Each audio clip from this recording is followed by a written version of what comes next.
How you doing, YouTube? Casper2206 with another review. We're gonna do not a movie review that's in theaters, but a Blu Ray review. This is The Dark Knight.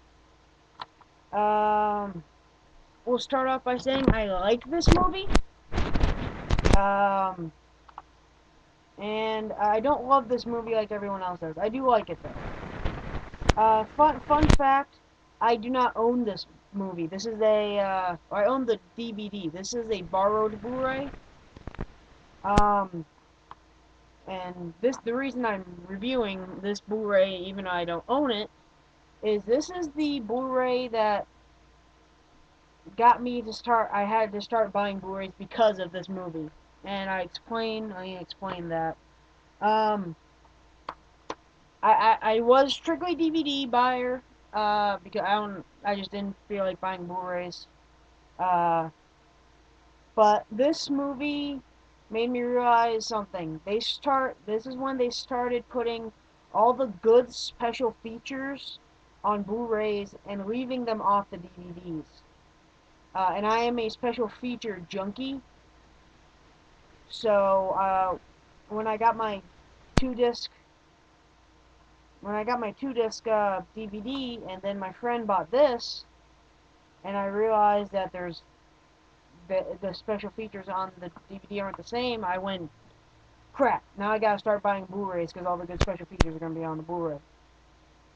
Um, this really doesn't have anything that the DVD doesn't have, except for Batman Tech and Batman Unmasked, which are two documentaries that I believe were on A&E, which were cool documentaries, but I can see them online and whatnot, so I didn't buy the Blu-ray. Um, Now this is The Dark Knight, of course, is the sequel to Batman Begins, which I think Batman Begins was 2005. This one was, I don't know, but this is a long movie. This is 153 minutes. Wow, uh, pretty long. But freaking 2.5 hours. So let's get straight into it. I do like this movie. I do not love this movie. I don't understand people loved the heck out of this movie. They praised this movie, and like, I like it, but I don't understand why they do that. Of course, you got Heath Ledger's the Joker. Uh, Christian Bale. Well, in the original, when Batman Begins, we had Christian Bale as Batman, Michael Caine as Alfred, Gary Oldman as Commissioner Gordon. Uh, in the original, it was Katie Holmes as Rachel Dawes. In this movie, it's Maggie Gyllenhaal. Morgan Freeman plays Lucius Fox. And in the first movie, the villains were Ra's al Ghul, played by Liam Neeson, and the Scarecrow, played by Cillian Murphy, which I loved that movie. I think that movie is pretty much flawless as far as Batman movies go. Now, this movie stars Heath Ledger as the Joker, Aaron Eckhart as Two-Face, which is my favorite Batman villain. I'm actually wearing a Two-Face t-shirt right now. And so my favorite villain is Two-Face, and I'm glad he was in this movie. He was done really well by, of course, directed by Christopher Nolan and played by Aaron Eckhart brilliantly. So the movie is basically the Joker shows up in the Gotham City. He's ripping off the mobs and whatnot, and Batman's uh, basically putting a stop to mob activity. In desperation, the mob turns to the Joker to kill Batman.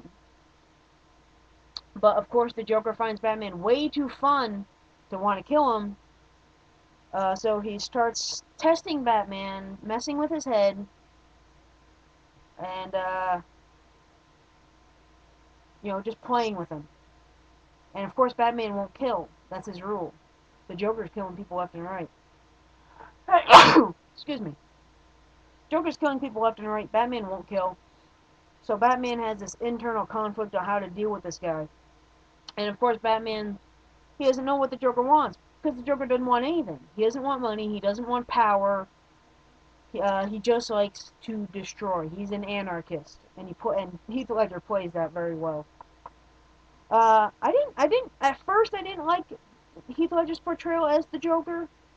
It took me a while to warm up to it, because I enjoyed the flamboyant, jokey Joker that Jack Nicholson played, and that's the one in the comics. But he's not in this version. He's not flamboyant, except he wears purple. Is pretty much it.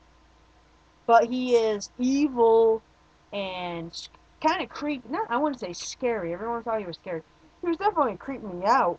He didn't scare me at all. But Heath Ledger's best role ever. Uh, Aaron Eckhart as Two Face. He plays a brilliant Harvey Dent. Uh, who has, I guess you could say he has anger problems. So when he becomes Two Face, you can see why he's really pissed and why he kills. Um,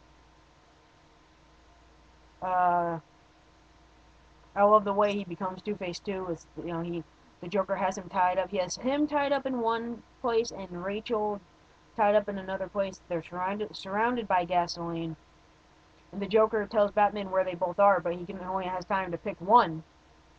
So he goes to where he thinks Rachel's there, but of course he opens the door. It's Harvey, the Joker, messing with him again. Harvey falls into gasoline that submerges half his face. The building blows up, fire attacks his face, and that's how he becomes Two-Face. And it's done with CGI and compute and I think regular makeup too, and it looks phenomenal. You can see the tendon in his cheek. It's awesome. A lot better than Tommy Lee Jones' half pink face in Batman Forever. Um, and of course, you got Gary Oldman as Commissioner Gordon, great actor. Morgan Freeman is Lucius Fox. He's basically playing Morgan Freeman. Same thing with Michael Caine as Alfred. He's playing Michael Caine. And then we have Christian Bale as Batman.